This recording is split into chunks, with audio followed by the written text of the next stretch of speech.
The standard practice in modern elite football analysis contains a structural blind spot. Analysts regularly evaluate physical tracking data, like running volume, completely separate from technical event data, like passing and shooting. Running and passing are not isolated events. Offensive behaviors only emerge from the interaction of physical output and technical execution, particularly under fatigue. The 2023 FIFA Women's World Cup provides a testing ground for an integrated model, offering extreme variations in tactics and physical exertion. Researchers extracted 1,599 individual player match records from the tournament. They strictly filtered for players with significant minutes to eliminate low involvement bias, a statistical error occurring when athletes who play only a few minutes skew the overall data averages. By feeding this fused dataset into an unsupervised machine learning model, we can discard rigid positional labels, like midfielder. Unsupervised machine learning is an algorithm that looks for hidden patterns in unlabeled data without human guidance. Applying this lets us identify objective, behavioral performance archetypes. To accurately evaluate match contribution, analysts need to stop looking at a player's assigned position on the team sheet and start mathematically measuring the exact actions they execute on the pitch. Researchers built a feature space using 18 variables. 9 are physical metrics, like total distance and Zone 5 sprints, and 9 are technical events, like key passes. Every individual match represents a single data point floating in an 18-dimensional space. Mixing metrics creates a scale discrepancy. If fed raw into an algorithm, 10,000 meters of running mathematically overshadows 2 key passes. The solution is min-max normalization, a scaling technique that compresses every variable to fall exactly between 0 and 1, preventing volume metrics from dominating. This scaling is a necessary mathematical foundation. Without it, the model would generate biased, volume-heavy noise rather than extracting true tactical archetypes. The researchers applied k-means clustering.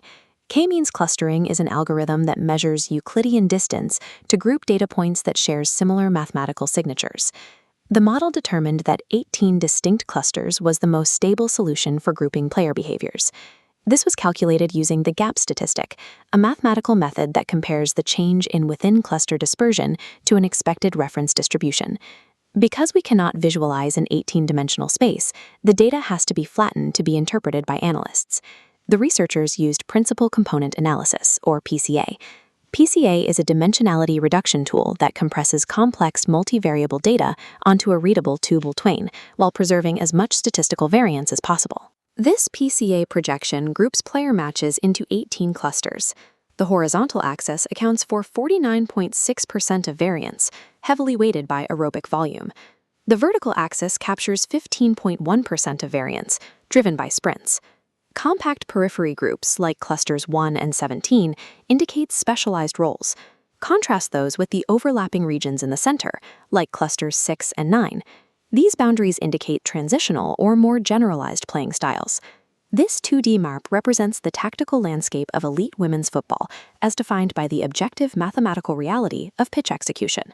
This quartile-based heat map illustrates the relative performance metrics for each cluster.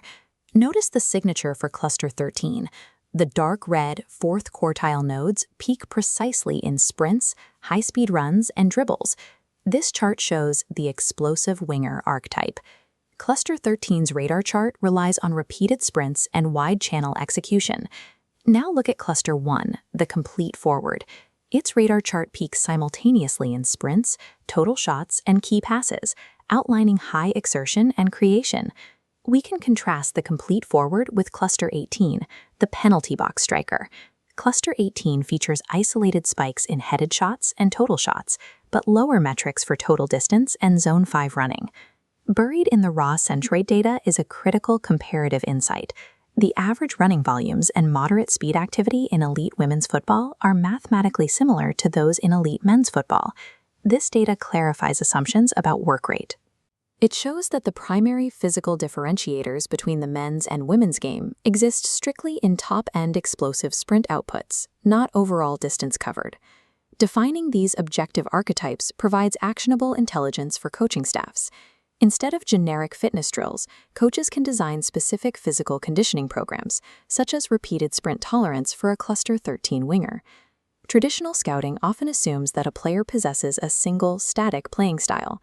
Because this clustering was performed at the player match observation level, the same player generates a new data point every time they step onto the pitch. The data identified 184 players as specialists, remaining anchored in a single specific cluster across every match played. The remaining majority fit the hybrid profile, shifting their physical and technical outputs between distinct, separate clusters depending on the match. This variance is a tactical advantage.